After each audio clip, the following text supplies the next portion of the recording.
Hey guys, welcome back to the basement. And we're taking a look today at another episode of MillenniuM. Now, one thing I really like about MillenniuM, of course, is that it was a horror-themed show. And it often dealt with a lot of the supernatural and horrific events in the world around us. And having said that, I thought one thing that was really special about the show is the way it could reflect current events. The way things were going on in the world around us would show up in different episodes, whether it be domestic terrorism or, of course, the anticipation of the year 2000.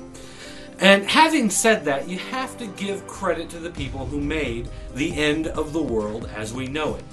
It's a Season 3 episode you're going to find on this box set, or if you've got the complete series on a set, I guess that's fine. But the end of the world as we know it is a... Dirt! Listen, man. Who said that? It's me, Troy from Back to Frank Black. Remember me? And it's not the end of the world as we know it. It's TEOTWAWKI. Well, it's also one of your favorite episodes too, isn't it?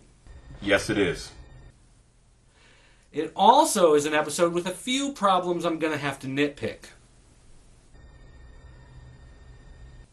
Hey, listen, don't worry, okay? Listen, it's a good episode. It's even arguably a great episode. But there are a few things wrong with it that I think we kind of need to point out if we're going to be, faithful, truthful to each other about the way we look at MillenniuM episodes. But hey, listen, don't worry, man. I'm gonna give this episode its due, okay? Will you just give me a chance?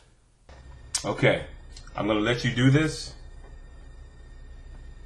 but be nice, or I'm gonna put you back on probation. Okay, I promise. All right. Now, the end of the world as we know it starts with a teaser, like all TV episodes. You've got this 2 to 3 minute intro, something to catch the viewer, make them interested, make them go, wow, I want to see the rest of this episode and see what happens. So of course, the people who made this episode thought, what better way to hook new viewers than to give them a high school shooting?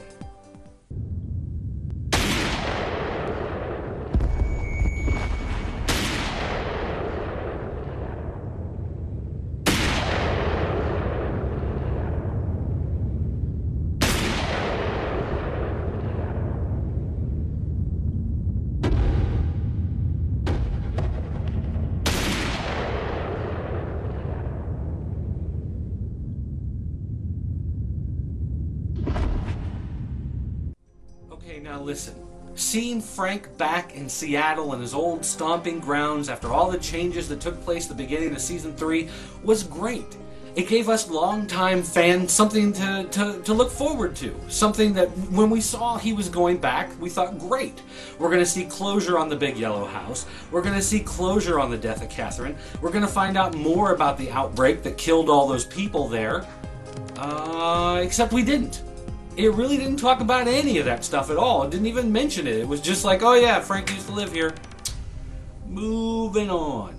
Now, it was great to see Giebelhaus. I love that character. And I love, all his funny little quips that he throws in there.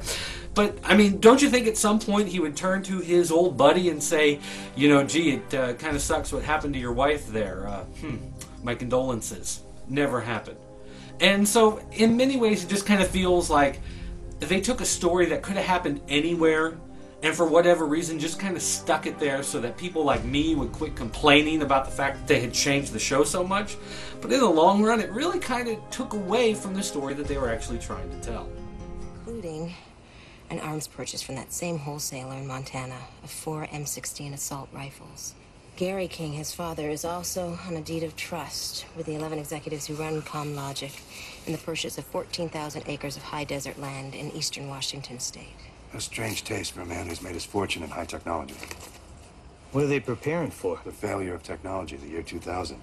When computer chips designed to only recognize 2 digits think that we've made a leap backwards 100 years. That's not gonna happen.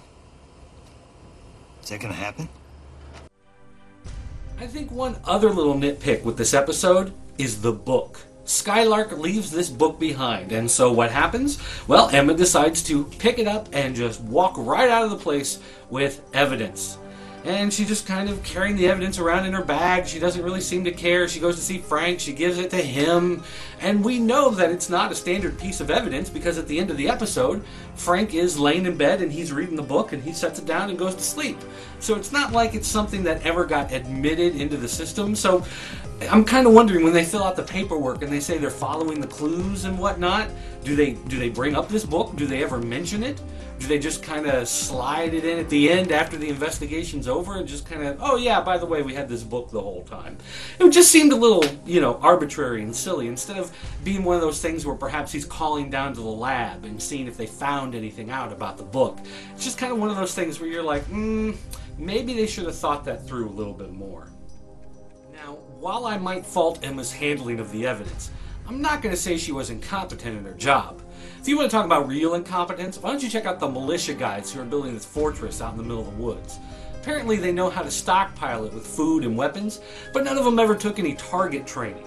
When it comes out to the final shootout at the end, they can't hit the broadside of a barn.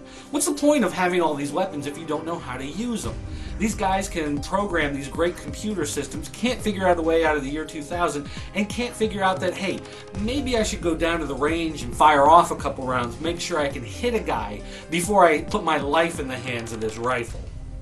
Now, having said all of that, I would like to reiterate that there were some great moments in this episode. For instance, when we see Emma come to Frank, she really comes as someone who's naive a little bit, someone who's young, someone who at one time had some confidence but apparently lost them and is now trying to rebuild herself with the help of Frank. And I think it really comes through the way she looks at him as a teacher, someone who's really going to help her career and help her to be a better person, a better investigator, and help save lives. And I think that comes through several times in this episode. Another thing I really like is the jealousy that we start to see between Jordan and Emma. When she starts talking about whether or not Emma's going to be going along with Frank to Seattle, she's, a little worried that maybe her mom is starting to get replaced already, and Frank has to, reassure her that that's not what's happening. And I enjoyed that aspect of the show. One thing I also really liked about the show was the procedural aspects of it as part of the solving the crime and the people going and getting the clues and whatnot, trying to figure it all out. I enjoyed that, although I felt like it was a little rushed. This probably could have been a 90-minute special or maybe even a two-parter episode to kind of stretch some of this stuff out, work with it a little bit more, and having to condense it down into an hour makes it a little rough, but I still enjoyed that, and it's one of those episodes that I enjoy seeing the story kind of flow along that way. So yes, I still in many ways very much enjoyed this episode.